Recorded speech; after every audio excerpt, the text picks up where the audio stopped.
Hello and welcome to Dungeon Bloom. Last week, the party's journey through the Valley of the Fallen took a grim mutagenic turn. They found a ruin held in a supernatural grip where the garrison had been warped by a disease that made them look like the Walking Dead. The group decided to side with the band of Nords to purge the ruin of the mutants, but the cost of the victory was absolute. Every single one of the Nords perished in the fighting. Deeper in the keep, the party encountered the mysterious Lady Kiara and her silent bodyguard Hugh. Together, they pushed into the heart of the keep to face the ultimate form of the mutation, an Eye Tyrant. The battle was super epic and left the party scarred. Lady Kiara got what she wanted, pieces of the Eye Tyrant, and the party got what they wanted mostly. They got the taxidermied owlbear, but one of their numbers was left petrified. So they loaded up all their spoils onto one of the Nord's horses, and they were able to head back home to try to find a cure for the petrification.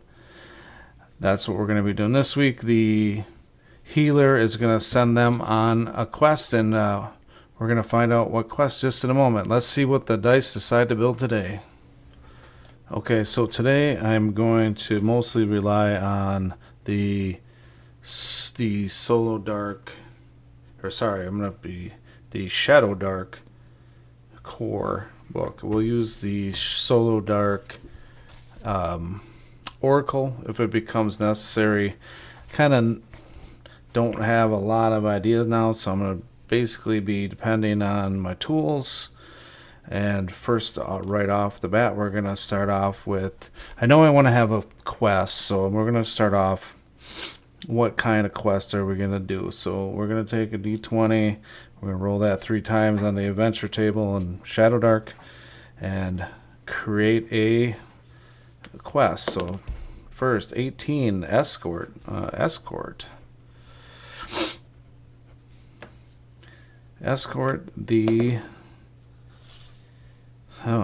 the vampire.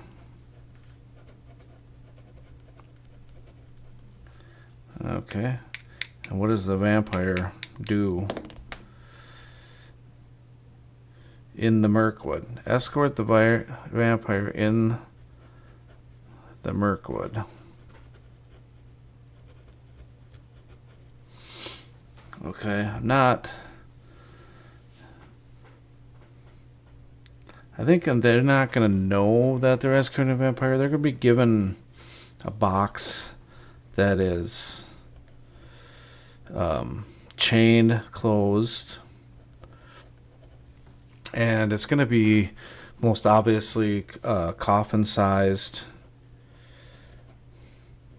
And they're going to be... so now they went back to their starting home base, and they're going to be tasked to bring this box back to the woods. So I'm going to use our forest name. I'll just leave that Mirkwood for now. That sounds good. But then somehow they're going to get in trouble, and we're going to have an adventuring site name. In the tunnels of the Fallen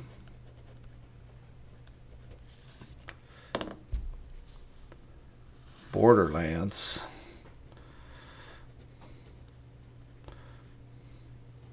Alright, so this is... I don't think this makes a lot of sense right now. So we're going to get... so when they are traveling where they need to get to... when they get to the... see, this is how you can use this to brainstorm. So we got the Borderlands, so we can... when they get to the Borderlands... instead of fallen, we're going to change that to collapsing. And we'll have... So it'd be the collapsing tunnels of the borderlands.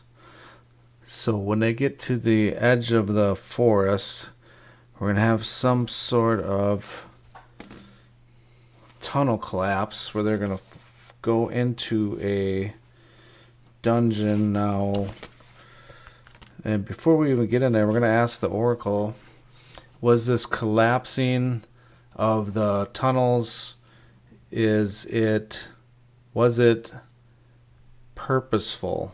Like, did somebody do this on purpose, or was it just naturally collapsing? So did somebody do it? Was it like, say, is it a trap?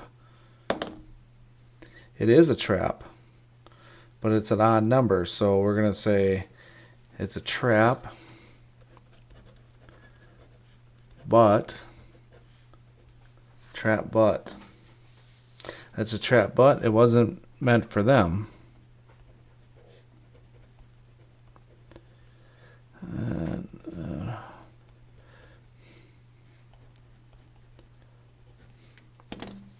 So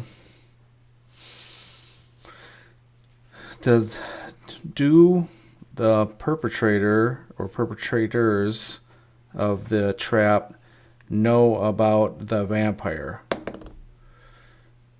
They do not. They do not, but they don't know about the vampire, but they're about to find out, I guess. So we're gonna set that aside a moment, and we'll go to the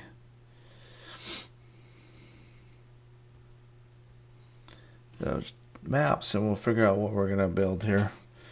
So first thing we're gonna do is the site size. That's gonna be a D6. 4. It's a medium. That's 8D10. Then we're gonna get 8 D10s. And we're gonna make a layout. Okay, that's not it, right? Get out of here. Okay, so right off the bat we have a boss chamber, so that's good. So we got 2 boss chambers. So one is empty. So we'll sketch a chamber there, and that is a 1. We got a 4. That is a minor hazard. We have a 7, which is a monster mob. We have a boss room. And that's 5 as another monster. 9 as a treasure.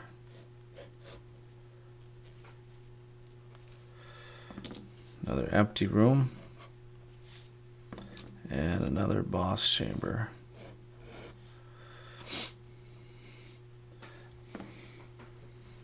Alright, I'm liking the layout of this so far. So this one is empty. 10, we got a boss room. We'll roll D6 and find out what is in here. It's guarded by minions, and okay, of course we have a minion room right next door, so that works out good. The boss, so it's any boss. It's a dealer's choice on the boss. Guarded by minions. And then we'll just roll the minions right here, and we'll just make sure these rooms are kind of connected. And then we'll draw. We'll just make sure that the minions can come to the aid of the boss. So we'll roll the minions, and that I believe is 66d6. Right there, monster mob. So D6, they are organized. Warriors, okay. So what Maybe it'd be kind of cool if it was another vampire, and then they somehow are old rivals or something. Organized warriors.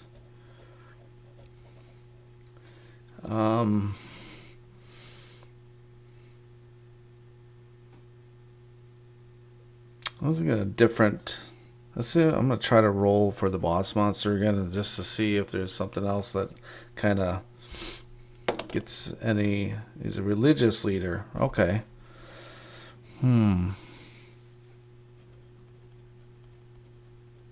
So these will be maybe cult fanatics or something.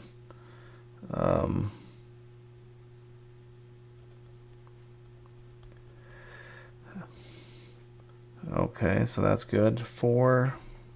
What was 4 again? It was a minor hazard. We're just going to connect these all up.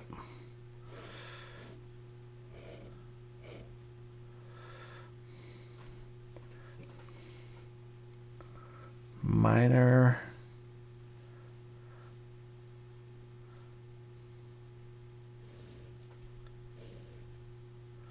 I'll make another room here. Another. Okay, so, and then we'll make one go around this way or something. Maybe. Minor hazard. We're going to roll for that. And that's a D6 table. 5 is collapsing walls.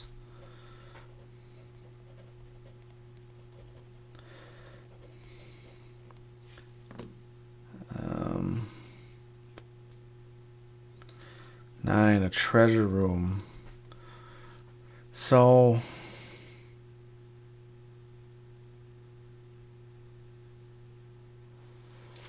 I don't usually like having the treasure out and open, but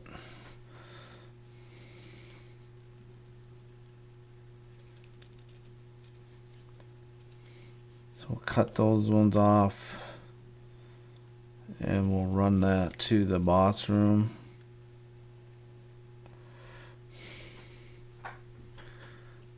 And let's see, we got a 5 over here, so that's a solo monster. Solo monster, they're all D6 tables. This is a D6 and D6, so it's a sneaky ambusher. How about, well, we haven't done. I'll do set up a nice ambush in there. It's been a while since I've had one of those. The religious leader here, so maybe this is some sort of ritual chamber.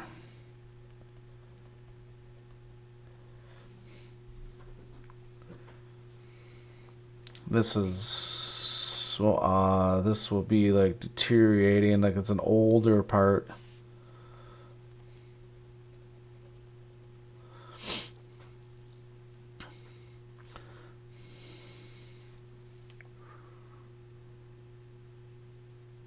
I might end up just moving the treasure over here so it's tighter. And then the main boss,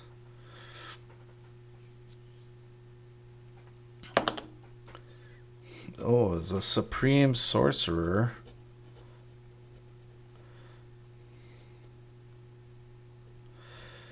So I kind of like to have an idea of the religious leader. So this would be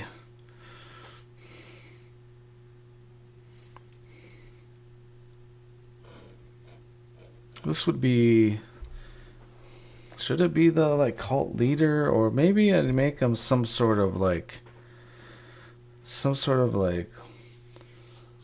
lawful chaotic vampire hunters.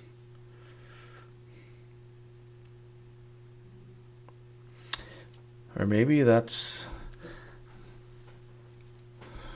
the vampire was going to go out and get vampire wanted to be transported to the forest so he could meet up with some other people, and they were going to fight this faction anyway. So this is a good idea. I think I'm going to make a note here, so there'll be a new faction of religious zealots of some sort that are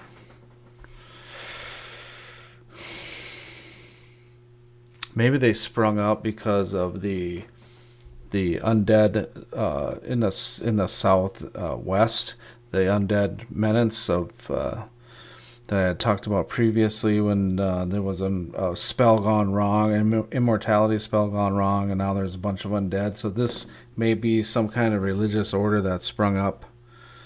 They have a intense hatred for undead of all kinds.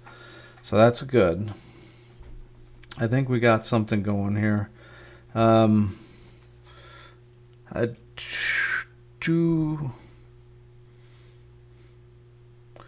might have to play around with these corridors a little bit and change the size of the rooms a little bit. But all in all, I think that's pretty good. That's a pretty good outline so far. You wanna let's make I think just in case the vampire. Well, I don't know if I want to. I'm gonna just make an NPC just in case the vampire wakes up, and yeah, and just in case the vampire wakes up, at least they can that be a. If they don't immediately just decided to see that as a vampire and just kill him, they would. They could. That could be a very good role playing opportunity there, or maybe an ally, maybe another enemy. Don't know. So I just want to kind of have a personality ready for him. So the D20 is going to be human, and his name is going to be Leos. I'm going to give him another name. Last name Denzor. Leos Denzor.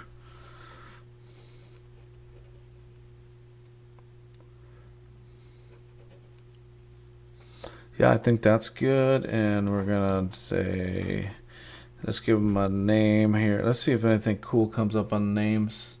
That's gonna be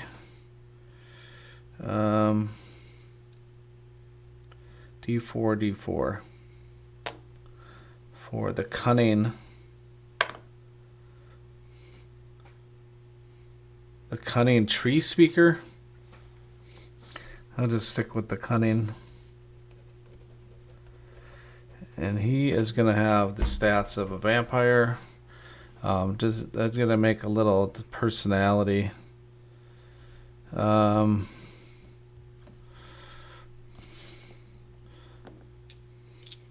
going to give him a... Where's the... all that, I'm not sure where that is right now, so I'm just going to skip that. But I think it's under the NPCs. These are the... Oh, here we go. Qualities. I thought I was going nuts there for a second. Okay, so 8, he has white hair. That's that'd be pretty cool. And then what does he do? He makes puns. No. See, sometimes you're just gonna have things that don't fit, and you're like, I'm not gonna have this vampire making puns, but that would be cool for just a random. I'm gonna just kind of look on this list for ideas. If he, let's say moves. I like this moves quickly, so I'm gonna have him if he he's gonna move in a blur, kind of this is a classic vampire. Moves in a blur. Does he have a secret? Let's see what we come up with the secret. He needlessly picks pockets. I don't know. That's pretty funny, but I don't. That's not. If I would rolled is a werewolf, that would be hilarious. He's a vampire who's secretly a werewolf. Um, yeah, I don't think there's much more I can do with this right now. Just gonna have to clean this up, draw it out, write it up. Um, and I will link that PDF when I do that. And thank you for watching, and we will see you next time.